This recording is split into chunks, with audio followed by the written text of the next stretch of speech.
Oh, I'm live. Hola, mami. Thank you for joining us today for our live on how to make money as a micro influencer with our guest, Iryna Fedchenko. So let's see.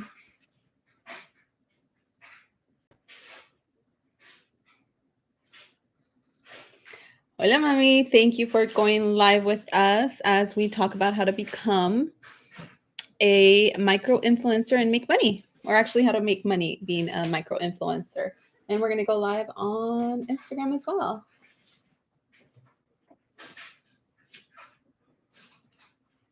Hola, mami.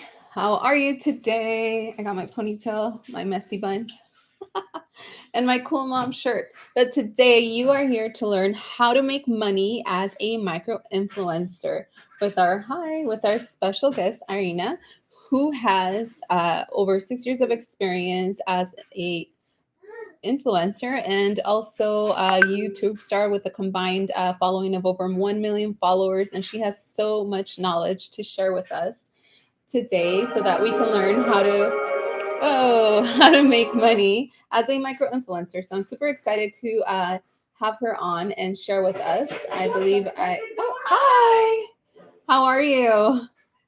Good, and you? Good. Look, I had the same idea, but mine came out bad. Mine is my mom hair. We didn't plan it. No, we did not plan it. Yes. Yours looks better. How are you? I'm great. Thank you for the invitation. I'm very excited. I'm excited to have you on. Thank you so much. For my followers that maybe this is the first time that they hear about you, I'm pretty sure that's not the case because you have so many followers, such a large following. You have, how many languages do you speak? I mean, Four. Four. Okay. Ukrainian, Russian, Spanish, and English. That's amazing. And I love your TikToks in Spanish. Your Instagram posts are so hilarious and relatable. Thank you. I love it. So tell us a little bit more about yourself. So my social media was like a way for me to start a new life when I moved to Mexico, like long time ago, and I wanted to share my journey, and it became such a success. The first it wasn't planned. I grew to some point of followers, to some point of I don't know, recognition, but then I understood like I need to grow, like I need to give it an opportunity. So I started to apply all the techniques, strategies to grow more and to become a full-time influencer. And then I became full-time influencer, and I worked like that like for 3 years, like only full-time influencer. So right now I'm switching a little bit, the combining influencer and coaching, because when I remember that time that when I was looking for somebody to help, there was nobody helping me, influencers that are already at some point, and I don't know how to scale, because all the information out there is only for beginners. Yes. So I'm working in a lifestyle niche. It's a little bit travel. It was travel before pandemic hit. So this is kind of changed, and I switched more from YouTube platform. So my main platform was always YouTube, and I like all my work was to grow my YouTube channel, to get brands, to get good engagement, how to make your video to get views, all of that. And now I'm switching more to TikTok. I like it. And I think it's like the new opportunity for people that want to grow. They have like right now 0 followers. If you want to grow followers right now, I think TikTok and Reels, all of that is a great opportunity. Yes, I definitely agree. Although I did notice that YouTube launched something that's very similar to TikTok, and I thought that was pretty interesting. Because do you think there's opportunity there to grow if you're like a new YouTuber? Yes, the thing is, of course, it's the same format as YouTube Shorts. Yeah. So it's a vertical videos. Of course, the difference between each platforms is because like TikTok, you can now make TikToks like for 60 seconds, like 1 minute and 3 minutes also. 3 minutes, I don't remember, 3 minutes, yes. Reels till 30 seconds. And YouTube Shorts, they are only 15 seconds. Mm-hmm. So yes, there is an opportunity. Of course, if you're trying to like reach all the platforms right now, it's more easy because it's the same way. If you have a raw file of your content, you can put it on TikTok, on Reels, on Instagram, and of course on YouTube Shorts. And yes, there are a lot of influencers that like grew only with YouTube Shorts to 1 million followers. No. They got recognition, they got brands, and all of that. Yes, there is an opportunity on YouTube Shorts. Also. And do they do like their TikToks onto YouTube Shorts, or do they do just specific content for YouTube Shorts? I'm curious. Yes, I would say if right now, maybe 1 year ago, it would be like, yeah, you just post your TikToks on YouTube Shorts, it's okay. But right now, you need to have quality content that made specially for this platform. It can be the same video, the raw file, but it should be adapted to YouTube Shorts. I see. Shorts, yes, because you don't need to have. It's very very bad to have if you have a TikTok mark and all of that. Yeah, the watermark. The audio is with the lip sync is not matched, so we need to have a quality content when we're speaking about reposting videos, repurposing videos from TikTok to another platforms. Yes, just like Pinterest too, they have something very similar like TikTok, right? Pinterest and I didn't know that. Twitter. Yes, they do. I forget what they're called though. I think they're just pin ideas, but basically it's a TikTok. Cool. Yes. So there is a lot of opportunity, but when it's so much ways to grow, which one to choose for a person, because it depends on the niche. For somebody, it's like TikTok is a great platform. If it's comedy, acting, maybe like all the stuff right now, you can do anything on TikTok. But for Reels, maybe it's a little different. YouTube Shorts is different. Like there need to be a strategy, and of course, like original content that person should produce to grow, to be able to grow on these platforms. Yes, definitely. So let's get into it. How does one, first of all, can you explain what is a micro influencer, if you can define that?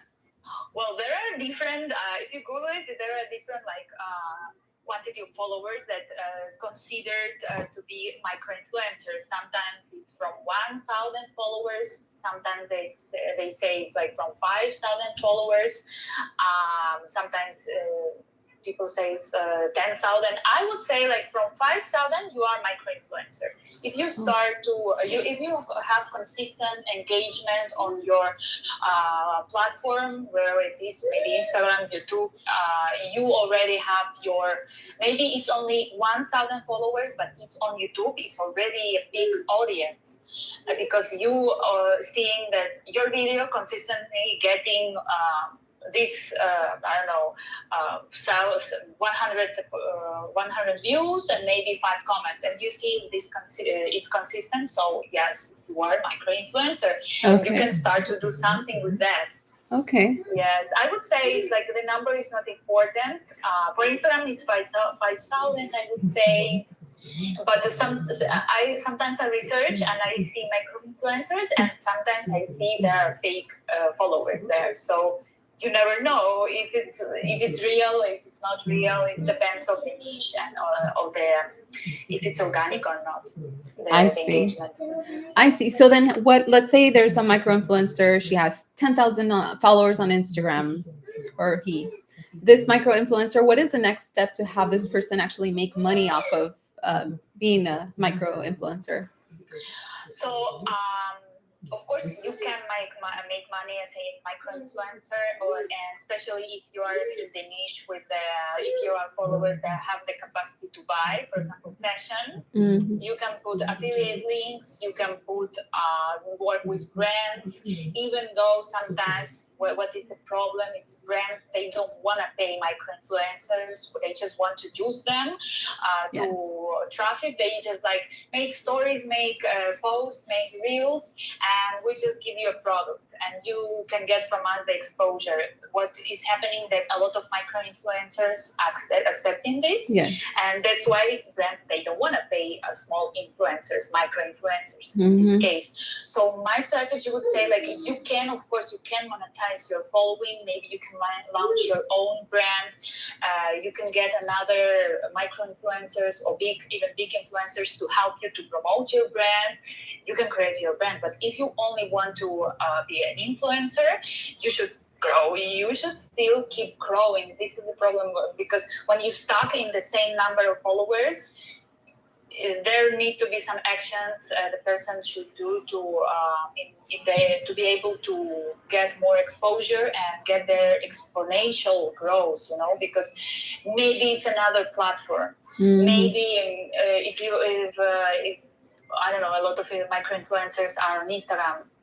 Sometimes some of them, they start a YouTube channel, and it's very good when you have a following on Instagram. You start a YouTube channel, these followers, some of them will go to see you on YouTube, and it's helping you to grow organically on YouTube. Or maybe you can start a TikTok. So you need to see every person is different, of course. So my main idea of that, and what I do for as a coach, I helping them to still keep growing. Okay. Not stuck in the same number of followers or engagement, but grow. And how do you do that? Like, what would be like the top 3 things a micro influencer can do to grow, and then make sure they are able to secure paid partnerships and not just here's free product and do everything? Yes, of course. This is the problem. Like, my first suggestion is don't accept this kind of collaborations. Like, you're making this work, you spend your time to work with the brand, and maybe a lot of brands for free, when you can use this time to grow, to launch your YouTube channel, to launch your maybe podcast, maybe TikTok or another platform, or analyze your niche. So my first step would say, I would see, like, what is the niche, because if it's like very broad niche or very small niche, if it's only fashion and beauty, a lot of influencers are in these niches, so it's very competitive. What else you can bring on the table so you can be different from other people? Maybe it's a little bit of comedy, maybe a little bit of acting, maybe a little bit of storytelling, something that can differentiate you from another fashion and beauty influencers in this case. Yes, maybe tutorials, like something else that is different, because the competition today is big, especially in the niche of micro influencers. I see, like, I put hashtag micro influencer on Instagram, and there are a lot of people that are very similar, like the same kind. It's like a cookie cutter. Yes, like the same kind of filters they use on the photo. So how can we create the content? First of all, niche, and then content to be different from other micro influencers out there. Second, I would start another platform. Okay. Yes, definitely. I would see what, especially if we are thinking about the majority of micro influencers right now are on Instagram. So I like Instagram, and I hear, like, I start my first platform when I grew my first followers were on Instagram in 2016, when you could still grow organically. So I grew my followers in this strategy, follow for follow, Oh yes, I remember those days. It was like, today it's not working at all, of course. So I grew up like to 10,000 followers, and then I started to my YouTube channel, and these people helped me to grow on YouTube. Great. So the third step, I would say, we see how we can use you have already audience. What can we do with this audience to use them to help you start another platform, or maybe a business, maybe something that we can use, because you already did, like, the work. The person already did this step, the first step, which is have some audience have the brand. It's a person that's taking it very seriously, because when we are speaking about the beginners, beginners normally are not consistent with their content uploading. They don't know. They still figuring out. Yeah. They are not sure if they want to be influencers. But when you're micro influencer, you are already doing it, and you are doing the same job when you're posting content to 10,000 followers. If you would do it for 100,000, it's Agreed. the same job. Like, why wouldn't you do grow more if you are posting the same content? You will get more financially, you will get more followers, more recognition, and your brand will grow. And I think the same can be said for, like, you are going to do the same amount of work whether you're going to get paid for that post or do it for free and just get like the item, and like you said, like maybe when somebody's just starting, it's pretty exciting that a brand wants to like share their product for free and you're like super excited to review, because sometimes it's something that you would pay for anyway, right? Because you're being very authentic and genuine. However, you could still be authentic and genuine and get paid for that post. Exactly. Right? So I think you brought on a really great point, that like investing your time and making sure that your content is something that you're getting paid for. Because yes, exactly. And of course you can accept these products that are great, but sometimes brands they don't care. It's like some kind of, they use these people, like it's so low, so much people want to be out there working with brands, that brands sometimes, I have like a little conflict with brands, but I like to protect my micro influencers from working with brands that don't want to pay. The market today is crazy. It's very saturated. So if the market is so saturated, what advice do you have to somebody that's maybe a little discouraged that like brands just don't want to pay, like, and they are in that micro influencer stage, that they're like kind of like breaking through maybe one or two platforms? Like, what is like a golden nugget? I don't know. First of all, understand where you are. Like, if you are confused, it's okay. It's normal. When I started my journey as an influencer, it was 2 years that I didn't work with any brands. So I didn't accept any brand that don't want to pay, or they are very low price, or the brand I really didn't like. So it was like 2 years that I didn't accept anything. I think I already had more than 100,000 followers on YouTube.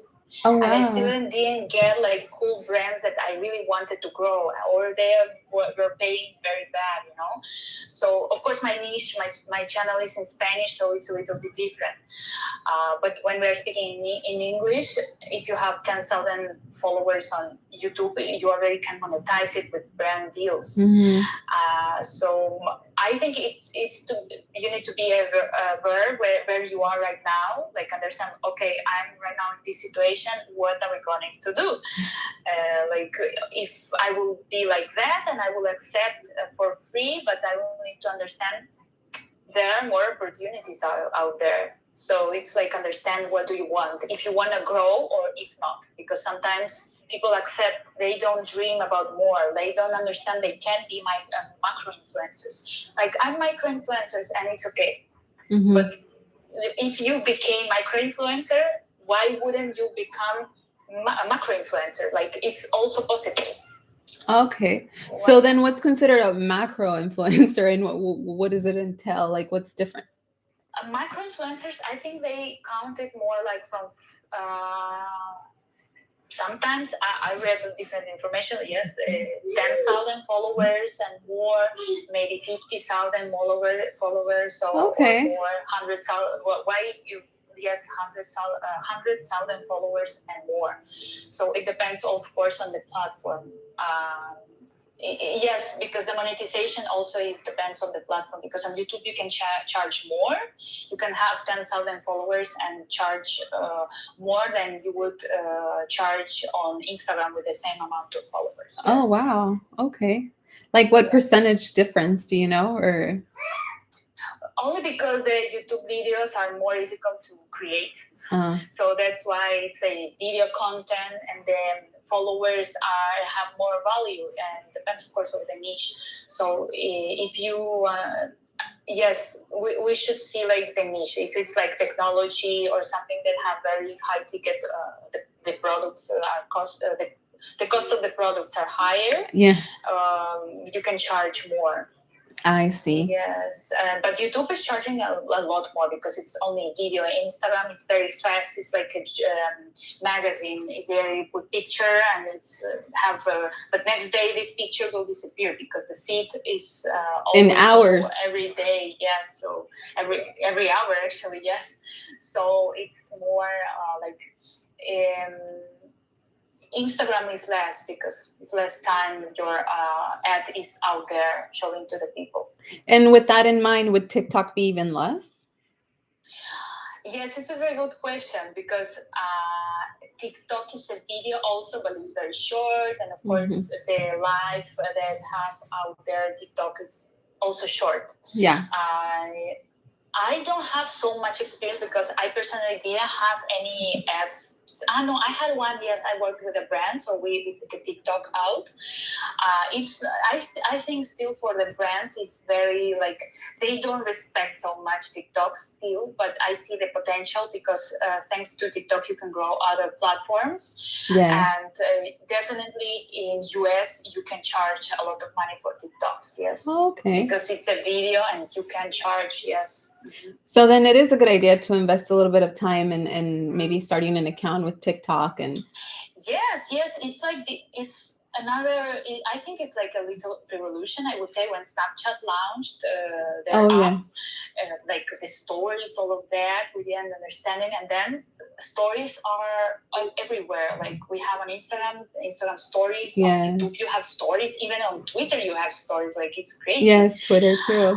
Yeah, so this new format, vertical short videos, are the new kind of content. It's not photo, it's not horizontal video. It's a vertical video and it's short. More like selfie too. It's like you're speaking to the camera, like you're FaceTiming. Yes, it's can be selfie, but it's also an acting. So people act there. Yeah. They walking. There are some big influencers that have. They are making videos on the streets, maybe interviews. There are a lot of opportunities also on TikTok, and they are individual. Like you have TikTok, you can charge on TikTok, and you have Instagram, you charge on both separately. So yeah. I think brands will respect more TikTok than right now. And is there like a formula that you would recommend a micro influencer? Like, oh, for every 1,000, like, does that work for every 1,000 followers? Then you charge this much, and is that something that you think works, or what do you recommend in terms of charging? Charging, I don't know, it's difficult because also another thing that we need to understand, like when you are micro influencer, you do all the thing by yourself. And it's also very difficult when you charge, like I need to send the email to the brand. I'm charging like that. That's why managers exist. Yeah. And manager that put you price and they protecting you from brands, and I call it like that, protecting, because sometimes you need to be protected. You need to have a person that read your agreement. Also the same thing, like you can charge more if a brand want to use your content. You can charge more, like they can use your content on their ads. So it's expensive. Like brands have campaigns that they pay all the production, all the actors to create an ad. So why wouldn't I charge for my content that I already did, and they can use it, but they will use it like for their ads, and they will make a lot of money. So on agreement, I would suggest don't put like they have rights for your content and forever. It's always should be the end. Like I'm working with this brand, and they will maybe use your content, and they will use it for 1 year or 3 years. Normally it's like from 1 to 3 years, not more, not forever.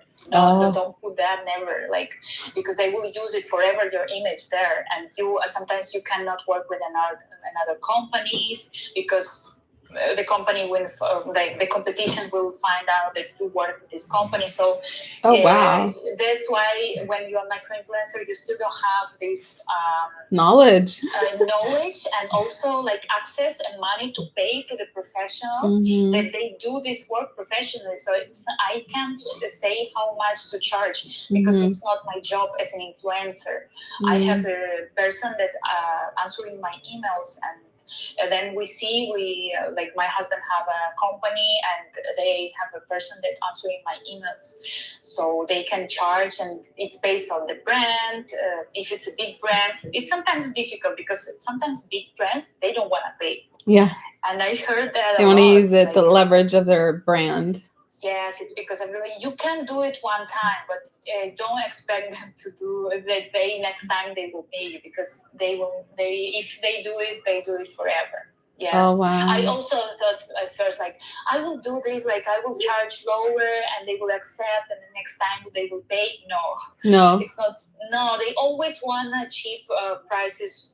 Like, it depends on the brand. Of course, there are some brands that are very selective with their influencers, and if you can make sales for them, for example, if you are very niche, your followers will buy or will support, then you can charge more, and they will be able to pay it. Like, the brand will be able to pay it. So be careful with the agreement and understand that there are jobs that are not the influencers job. Like actors, they don't speak with the big companies, or I don't know, with the productions, like they have their agents, how much to charge there. It's not a profession. Yes, I see. So do you think it's a good idea to have an agency, or like you said, a manager, or like a PR firm or something like that?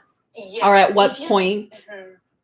I would say, like, the first step, if you don't have anybody and you don't have money to pay, or you don't want to share 10% or something, some percentage of your deals with another person to answering the emails, what can you do? It's like answering by yourself, but put like it's another person answering. I'm manager from I don't know, Anna. I'm manager of Anna, and I will.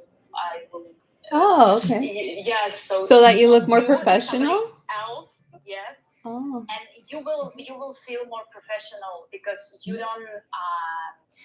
You will be more secure of yourself.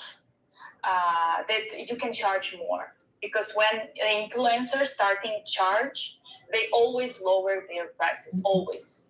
That's interesting. When you are this another person, you can negotiate better, because this is the job of managers, of actors, of influencers, of talents. They do this job. They protect their talents, and they make money for themselves and for the actor, of course. If you start growing and you have this person that is answering you the emails, you can share a percentage or make payments, like have at least something a month, some hundreds of dollars, I don't know. Or maybe you can sign with some agency. It would be also cool if you find an agency that they don't have, like, you can cancel anytime. Like, doesn't matter how long, you can cancel like any day. You don't need to have like at least 5 years or something. And maybe in these agencies are other influencers, and you can start to collaborate. This is also an opportunity. When you are in the agency, you can start to collaborate with others. And maybe on TikTok. And how difficult is it for a micro influencer to get to the point where there's an agency that's interested in the influencer and like wants to sign them? Depends, of course. Yes.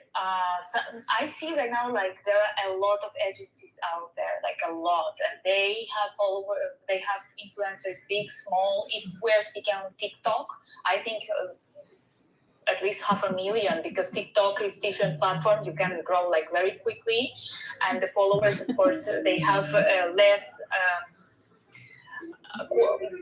How do you say, less? Value, I would say, for brands at least, because you grow and people subscribe very quickly. So I think they're like maybe half. I don't know, actually. This question, it's a good question. I don't know, because agencies, they see influencer, if it's something unique and they see the potential, like this girl or guy, they will grow, they will be big because the concept is very interesting. For TikTok, it's very cool to have like a cool, I don't know, something different and something creative, so you can be different. And it depends. So I don't know how agency exactly what amount of followers they need to be accepted. So it's different, and there's so much agencies out there. And actually, it's a good question, because if you don't receive emails, if the person don't receive emails with the good brand deals or from some agencies, then you don't need to keep, I wouldn't suggest keep looking like looking for brands or writing brands by yourself. No, your job is grow, like still growing, and if you will grow, you will see they will start looking for you, they will write you, because it's their job. They have teams and they have people that manually are looking on YouTube, on TikTok, on Instagram for new influencers to make deals and pay them, hopefully, yes, for their content. You as an influencer, your work is to create content. So sometimes we confuse like what is my work as an influencer. I when I started, I also was like, maybe I go to LinkedIn and work or look like for agencies or for somebody that is working on this. Yes, but you're spending your time in the wrong way. I would say you should grow more. If you don't receive these emails, then it's still not the time that you can charge. That's a great, I mean, a totally different view than I've heard other, speakers, but you have a great point, because if your content is creative, I mean, different strategies, but I totally see where you're coming from. Of course, if you're providing a service or content that's new and creative, and you have all these followers because of it and engagement, of course you're going to be hopefully recognized by these agencies or brands, and you're not even going to have to worry about it. But so you, as a coach for micro influencers, do you can you share what it is that you would provide, just in case somebody is thinking about like, okay, I really want to get this to the next level, I need a coach? So right now I have like a coaching program, and 9 weeks of the coaching program that we see that, first of all, I don't accept everybody, of course. It should be a micro influencer, and I need to understand like it's a niche that I understand, it's something that I want to work with, that I see the potential, and we can start working. What I would suggest, if you are a micro influencer watching it, like from 2,000 followers, let's say like this, I try to accept from 5,000 followers, because it's already a good amount of followers. We can start to work, and the niche is confirmed, like the concept is already confirmed. But I can see if we can do something with from the 2,000 followers and more. I will give a quick analysis of your platforms, maybe Facebook, maybe YouTube, because sometimes influencers, they have all of the platforms, but they don't know like if they're using it right. Maybe you have like, I don't know, Facebook. People sometimes don't consider Facebook as a good platform. And I had a client, she told me like several weeks later, like, I also have it Facebook, but this, and 30,000 followers there. Yeah. I was like, why didn't you tell me and before? So much engagement on Facebook. Yes, crazy. Facebook, a lot of engagement. It's true. My Facebook page is crazy. Like they sharing content very quickly. It's a very good platform. What we need when we want the exponential growth, we need a platform that is very good sharing possibilities, like Facebook and TikTok right now, because TikTok you can share on WhatsApp, and I see like how my TikToks are sharing to the people, and I myself, I watch TikTok and I share it to my sister, to my husband, and it's very funny. So it's very good also to choose this platform. It depends on the case, of course. Some micro influencers, they want like, yes, I like YouTube, I watch YouTube a lot, and I would like to start my YouTube channel, but I don't know how to start. So we are planning a launching of YouTube channel. So it depends on the person, and we work all these 2 months to launch something, to define the brand, to define maybe we can expand the niche, maybe we can create some content which is more viral. I like viral content. I agree that it's not only a viral content that we should do as an influencer. That there are sometimes like a base content that you always produce, and it's maybe not getting a lot of views, but the viral content is what is getting us very exponential growth on any platform. Yes. So what I do is I analyze the profile and ask a person, what do you want to do in your life? Well, how do you see yourself in some 1 year, maybe 2 years? Like, if you really want to do this job, because sometimes we think we want to be influencers, but then the result is like maybe not. And of course, it's important. I'd like to see how good the person is with the negative comments, because if you want to grow, there will be negative comments. Always. So it's always, the growth is like that. It costs you some maybe I don't know, some stress. So it can happen. The growth is very difficult. Sometimes it's difficult because of that. Sometimes people, they don't want to grow because they don't want to be seen from so much people. But there are some people that really want to do it. Like, I don't care. I want to be big. I don't care. So this is people that I want to work with. They want to be. They want to be big influencers. They want to be. I don't know. They want to be considered on TV. They want invitation. They want to speak, and they want to be out there. And so everybody is speaking about them. So.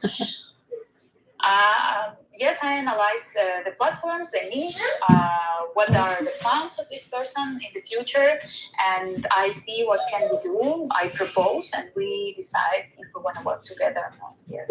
Amazing. That's great. You provide a lot of value, actually. So, I hope so. Yeah, it sounds like it. So, yes, very good luck with the coaching business. And by the way, we've had a lot of comments. People were asking if this is live. It is live.